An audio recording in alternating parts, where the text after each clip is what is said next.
યાત્રાધામ અંબાજી મંદિરનું મહત્તમ નવું જીર્ણોદ્ધાર 1975માં કરવાની શરૂઆત થઈ હતી। આખું અંબાજી મંદિર સંગેમરમર એટલે કે આરસ પથ્થરથી ઘડતર શરૂ થયું હતું। આ મંદિર પૂર્ણ થયા બાદ મંદિરનો જીર્ણોદ્ધાર મુખ્ય શિખરને પણ સોનેથી મઢવાની કામગીરી કરવામાં આવી છે। આ અંબાજી મંદિરમાં નીકળતા માર્બલમાંથી જ બનેલું મંદિર છે, પણ લગભગ છેલ્લા 50 વર્ષથી સંગેમરમર ઉપર સમય સાથે ધૂળ, વરસાદ અને અનેક વાવાઝોડાના ડસ્ટથી મંદિરનો માર્બલ પીળો અને કાળા ડાઘવાળો થઈ ગયો છે। ત્યારે બરોડાના એક માઈ ભક્ત અવારનવાર અંબાજી મંદિરે દર્શને આવતા હતા અને તેમને આ મંદિરના સંગેમરમરની ચમક ફરી લાવવાનો મન બનાવી મંદિર ટ્રસ્ટ સાથે ચર્ચા કરી હતી।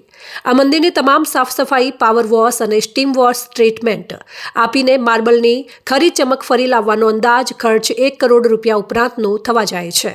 પણ બરોડાની ઇકો ફેસિલિટી મેનેજમેન્ટ કંપનીના ચેરપર્સન રાહુલ શર્માએ નિઃશુલ્ક કામગીરી કરી આપવાની ખાતરી આપતા મંદિર ટ્રસ્ટે હાલ તબક્કે માર્બલની ફરી ચમક લાવવાની કામગીરી હાથ ધરી છે। જોકે આ કામગીરી લગભગ 180 દિવસમાં પૂર્ણ કરવાની ખાતરી અપાઈ છે। આ કામગીરી 3 તબક્કામાં પૂર્ણ કરવામાં આવશે।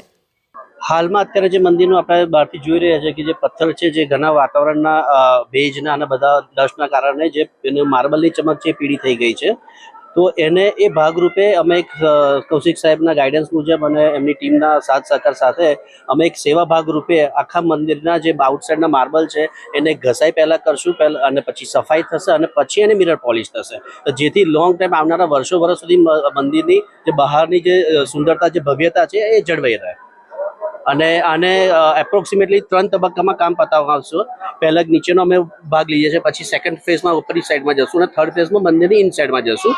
એપ્રોક્સ આ જે કામનું જે અમે અત્યારું હાલમાં જે કાર્ય લીધું છે એ એવરેજ 1 CRની ઉપરનું ખર્ચો બેસે એમ છે, પણ જેવી રીતે આગળ જશે એમ અમને આગળ જઈએ છીએ અને હું બધાને સૌને આમંત્રિત કરું કે આજે ઐતિહાસિક અત્યારે જે સેવા ભાગરૂપે અમે કરી રહ્યા છે, આવો બધા સાથે મળી અને માતાજીનું મંદિર ચમકાય તો આવનારા વર્ષોથી આપણા મંદિર આપણા આવનારા તબક્કામાં ચમકતું રહે। સારી અંબાજી મંદિર ખાતે જે આરસ પહાડનું જે મંદિર બનાવેલું છે એમાં આ જે વાતાવરણને કારણે, ડસ્ટને કારણે એ પથ્થર થોડોક આપણે શ્યામ પડે છે, ઉપર ડસ્ટ જમા થાય છે, એને કારણે આપણે રાહુલભાઈ શર્મા ઇકો ફેસિલિટી એમની જે કંપની છે એના દ્વારા સેવાના ભાગરૂપે, મદદના ભાગરૂપે અંબાજી મંદિર ખાતે તેઓ સેવા આપી રહ્યા છે।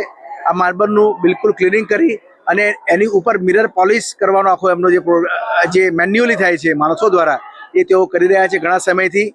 અને જેમ જેમ આગળ પોલિશનું કામ થાય, સફાઈનું કામ થશે એમ તેઓ પોલિશ પણ કરશે। તેઓ અહીંયા મંદિર ટ્રસ્ટ ખાતે તેઓ સેવાના ભાગરૂપે કામ કરે છે, કોઈ જાતનું વેતન કે મહેનતાણું પણ એમની ટીમ લેતી નથી અને બધી જ વ્યવસ્થા તેઓના તરફથી કરવામાં આવે છે, એટલે એમને પણ હું ધન્યવાદ આપું છું।